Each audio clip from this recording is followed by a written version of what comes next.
Hi, it's Bill again with Rescue Beats. Today we're going to talk about what to do in an emergency situation. So we're going to cover what happens when that emergency presents itself, some of the first steps you should take as far as looking at the scene, contacting authorities, things like that, and then we'll get into chest compressions, how to use an AED, things along those lines. So with that said, one of the first things that you're going to learn, and this is just a overview course, so this is not intended to replace any sort of formal CPR training. This is really just to make residents, management, team, staff that's on site at one of the properties that we installed an AED at, allow them to get familiar with the whole emergency response system. So it's by no means a replacement of actual CPR training. We do provide that training, as well as the Red Cross, American Heart Association, and so on. So there's lots of independent ones as well, but training can typically be anywhere from a few hours, and then if it's a refresher, maybe just an hour or two course. One of the requirements for certification, if you wanted to go to that level, which would be kind of additional, would be to do a skills assessment. So you would practice hands-on training, basically do a much more advanced version of what we're showing here today. So when an emergency presents itself, the first things you need to do is understand, is the scene safe? What should I do? What's going on? Is there a fire? Is there chemical spilling? Is there gas? Is there, what's the situation? With respect to the AEDs, a lot of times you're going to find a victim unresponsive. So you'll see somebody laying on the ground, somebody else might be calling for help, sort of just screaming out loud. Now there's kind of a protocol that you'll learn if you go to a CPR training, and one of the first things you're going to do is have somebody call 911. So basically assess the scene safety, make sure there's no fires or anything. You're going to run over to the victim and you're going to make sure that the victim's unconscious, right? Check their well-being. If they're unconscious, if they're unresponsive, you basically want to see if they're breathing or not. So breathing normally is what I should say. So there's different types of breathing. There's agonal breathing, which is when I had my cardiac arrest, I went to an agonal breathing. So my heart stopped working, it stopped beating effectively. But what it was really doing was fluttering. So it was causing little bits of movements, and my breath was very short and labored. So what you'll hear is, when you go to assess when you find out the scene is clear, you're going to go approach the victim. You're going to basically tap them really hard, so where they would be able to feel it. So if they're not fainting or something like that, if you tap them really hard, they generally will respond if they're okay. So are you okay? Are you okay?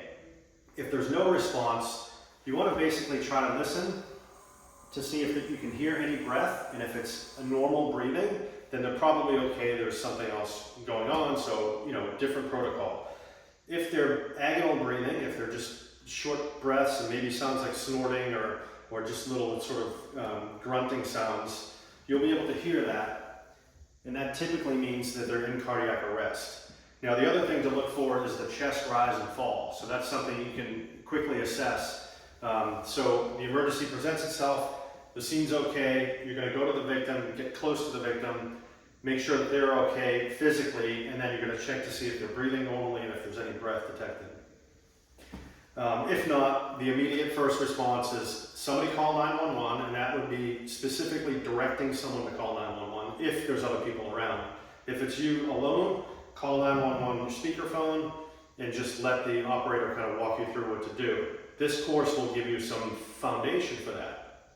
Now, the next thing to do is tell someone to get an AED. So the proper protocol, the ideal protocol would be, you check the situation, you've checked they're not breathing or they're agonal breathing, you feel like they're in cardiac arrest, they're going to need an AED, they're going to need CPR. So immediately turn to the closest person to you directly and say, get an AED, call 911, swap the order on those. As long as those two directives are given, you're going to have help starting to come your way. So that's a very quick response that you can get just by directing those two orders. Now, it may be one person, again, or you may be alone. So 911 is either on the phone or somebody's calling them. You're going to immediately start CPR. So most of the times the victim's on the ground, so you'll get on your knees and you're going to position yourself with kind of a straight body, get in front of the camera as best possible. You're going to line up the middle of their chest. Now, if there's clothing on the victim, in the AED kit, a lot of times there's scissors. In our kits, we provide scissors. In the bleed control kits that you'll find inside the cabinet, you'll often find scissors. That's a requirement of the bleed control kit. It's also in any first aid kit. If you don't have them, you just gotta kind of rip the clothing off.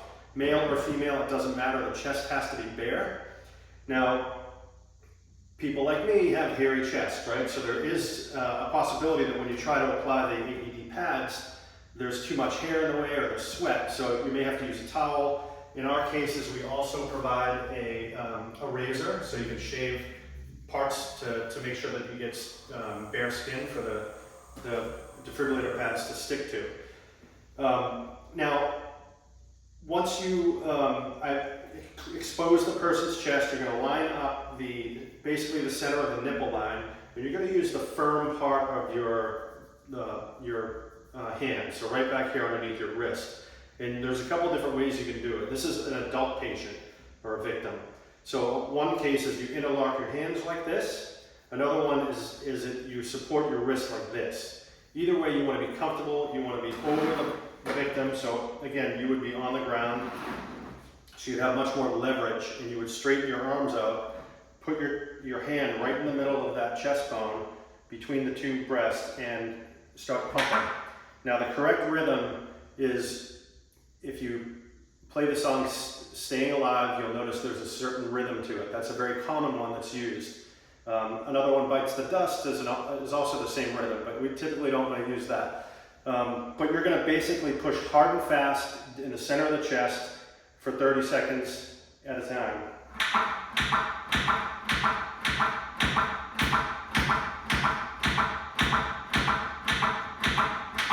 Now, it may help to count out loud. The 911 operator is probably going to be walking you through this, but it is something that you want to get hands-on practice with. So we have mannequins in our training as well as every other training facility. The mannequins really will give you they'll teach you the amount of strength and the amount of effort you have to put into doing chest compressions. Now, they can get tiring. Some people have done it for hours, right? Because it's a loved one and there's nobody around and they just couldn't stop. In other cases, you're doing it for 2 or 3 minutes at a time. You may be rotating with somebody. In my case, there were 3 people that were rotating, performing chest compressions. Another one was lifting the legs up. Another one was providing rescue breaths. So you could provide rescue breaths as well. We're not going to teach that here, but there's plenty of content online if you want to search for additional CPR training skills. Now, those chest compressions are going to keep going. If you're going to do rescue breaths, you're going to stop after 30 seconds and you're going to administer those. But again, look up online how to do that, take a formal training, that'll teach you the proper way of supporting the head and doing that stuff. For chest compressions only, we're going to keep going. When the AED arrives, that's the critical stage of where you also need to keep the chest compressions going, because what you're doing during this time is you're compressing the chest and it's compressing the heart. And when you're compressing the heart, you're forcing the blood to flow. So the blood is still flowing to the brain and the vital organs. Now, an adult patient will have more oxygenated blood in their system because of their size. A child patient won't have as much. So with children, it's very important to learn this rescue breath thing, because we want to push some oxygen into their bloodstream. So the only way to do that is by forcing it with your own breath. Now, once the AED arrives, hopefully you've got another person or you've got it yourself or whatever, but chest compressions should continue throughout this time period. Then you're going to open the AED. Somebody else could be still doing chest compressions, or you are. The first thing you're going to do is turn it on, and it's going to start Adult patient. Talk to you. If the patient is a child, press the child button. Remove clothing from the patient's chest. The clothing's already up. Open packet and apply pads onto patient's bare skin. So a point of clarification, clothing can be on while you're doing CPR, but for the installation of pads, you have to have open packet and apply pads onto patient's bare skin. A lot of times there's direction on the apply pad pads as shown or on in the the device. picture. But essentially you want to make a cross line Open from the package and shoulder, apply pads onto the patient white shoulder bare of the skin. victim, to the left side underneath the Apply breast. pads And you as see a shown picture of in the that. pictures. So it's going to keep telling me to do so until it Press goes. pads firmly on skin. And then there's a second pad. Apply pads as shown in the pictures. Do not touch the patient. So this is the placement. Analyzing heart rhythm. And you're not going to touch the patient because it'll detect your Do not rhythm. touch the patient. Analyzing heart rhythm. Shock advised. So the Do machine, not touch the patient. the AED knows that a Everyone shock is clear. advised, and it's telling you to clear the area. Do not touch Press the the patient. flashing shock button.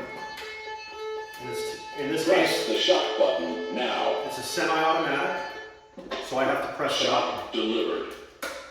Begin CPR. Begin CPR immediately after the shock's delivered. And there's a metronome. You can hear the tick-tock. 10, 20, So it's going to count with you. Again, some of them are different. 30. Give 2 breaths. It's going to tell you to do rescue breaths. If you're doing that, give the 2 breaths.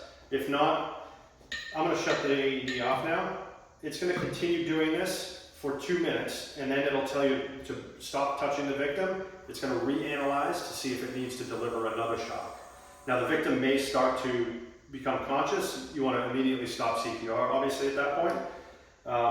Paramedics may arrive at that point. Hopefully, that's a really quick transition. But you just bought this patient, potentially save their life. That's the goal of this, right? But without that immediate response, their chances of survival would have plummeted drastically. So without CPR immediately and the use of an AED immediately, chances of survival go downhill pretty quickly, and as well as a full recovery. So if CPR is not provided, oxygen stops going to the brain.